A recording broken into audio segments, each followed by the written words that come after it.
बिस्मिल्लाहिर्रहमानिर्रहीम। प्यारे मुल्क पाकिस्तान के 12वें इलेक्शंस बखैर खूबी अंजाम पा चुके। नताइज के बाद हुकूमत साजी का अमल शुरू हो गया, या यूँ कहिए जोड़ तोड़ की सियासत अपने अरूज पर है। परवेज़ मुशर्रफ मरहूम के दौरे हुकूमत में होने वाले इलेक्शंस वो पहले इलेक्शंस थे जिन्हें मैंने एक आम पाकिस्तानी की हैसियत से पूरी तवज्जो से देखा। बड़ी दिलचस्पी से हुकूमत साजी के अमल का मुशाहिदा किया। पीपल्स पार्टी की हुकूमत बेनज़ीर भुट्टो की शहादत के बाद कैसे बनी और जरदारी साहब की मफाहमती सियासत को पूरी तवज्जो से समझा। इससे पहले वोट सिर्फ पसंदीदा शख्सियत को डालती थी। इन इलेक्शंस के बाद सोचा कि वोट काम करने वालों को डालना चाहिए। इन्हीं इलेक्शंस में पता चला कि जमहूरियत एक बेहतरीन इंतकाम है, और ये भी कि जमहूरियत का असल हुस्न क्या है। इसी दौर में पता चला कि मुल्क के वसी तर मफाद में फ़ैसले कैसे होते हैं। पीपल्स पार्टी का ये दौर अवाम के लिए एक भयानक ख्वाब साबित हुआ। वो ख्वाब जो जागती आंखों से देखा गया। इतनी बैड गवर्नेंस के जमहूरियत वाकई इंतकाम महसूस हुई। लोड शेडिंग के अजाब और सियासी प्रेस कॉन्फ्रेंस ने अवाम को जहनी टॉर्चर किया। मीडिया ने अपना माल जी भर कर बेचा।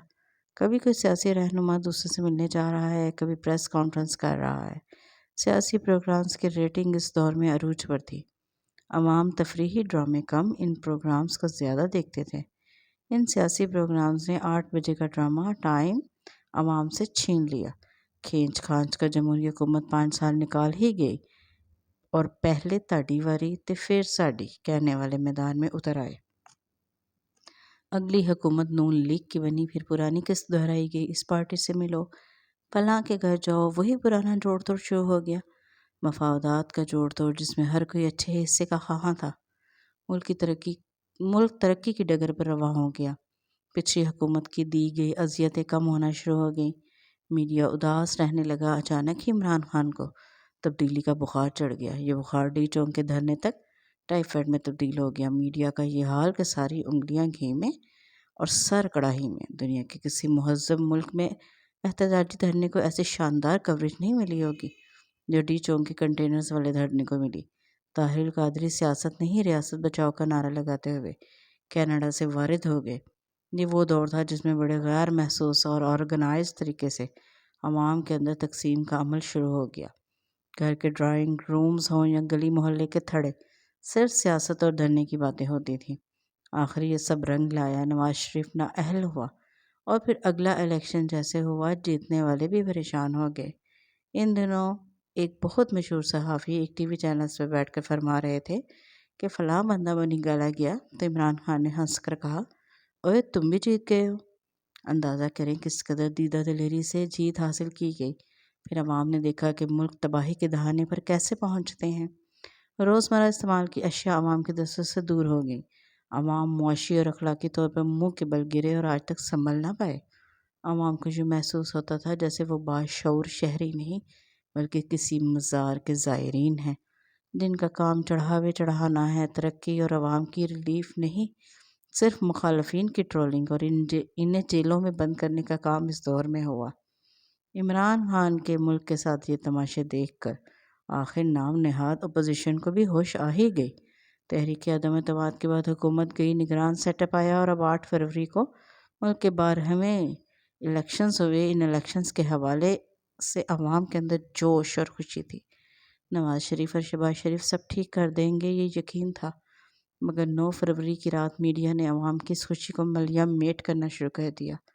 हर चैनल ने स्पेशल ट्रांसमिशन के नाम पर रोज़गार बढ़ाने का सिलसिला शुरू किया हुआ था। इन सहाफ़ी हजरात ने न जाने किस एजेंडे के तहत अवाम को कन्फ्यूज़ करना शुरू कर दिया। मैं हैरान हूँ कि इन सहाफ़ी हजरात के अंदर खुदा का खौफ या मुल्क से मोहब्बत का जज्बा कहाँ गया। जिस मुल्क ने इन्हें नाम दिया, पैसा दिया, इसी मुल्क के इलेक्शंस को मतनाज़ा बनाने की भरपूर कोशिश कर रहे थे। और सियासतदान का तो पता नहीं दिमाग कहाँ है। सियासत में दहाइयाँ गुजार दी, मगर मालूम ही नहीं कि जदीद दौर के तरीके के मुताबिक हालात को हैंडल कैसे करना है। वही पुराने जोड़ तोड़, वही मफाहमती सियासत जिससे अवाम उकता चुकी है। मुझे ये वजारत चाहिए, मुझे ये ओहदा चाहिए। किस दिन इन सियासतदानों को अकल आएगी कि ये काम किए बगैर अगर आप लोगों का गुजारा नहीं तो खामोशी से ही कर लें। पीपल्स पार्टी ने कुछ अकल से काम लिया। बिलावल भुट्टो जरदारी की प्रेस कॉन्फ्रेंस काफ़ी मैच्योर थी, मगर बाकी सियासी जमातों के वही नई पैकिंग के पुराने तमाशे।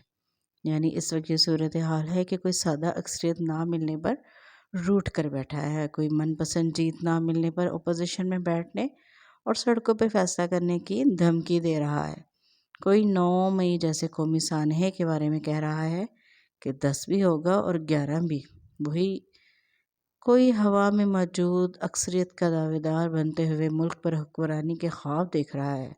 دھڑا دھڑ عدالتی فیصلے سنانے والی عدالتیں یوں خاموش ہیں جیسے فیصلے آئین کے اور قانون کے مطابق نہیں ہوتے تھے بلکہ حالات کو دیکھ کر کیے جاتے تھے۔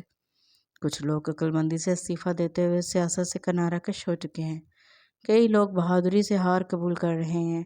ایک عام پاکستانی کی حیثیت سے مجھے لگتا ہے کہ ملک کے 12ویں الیکشن فلٹر ثابت ہوئے اور انہوں نے بہت سے لوگوں کے 12 بجا دیے۔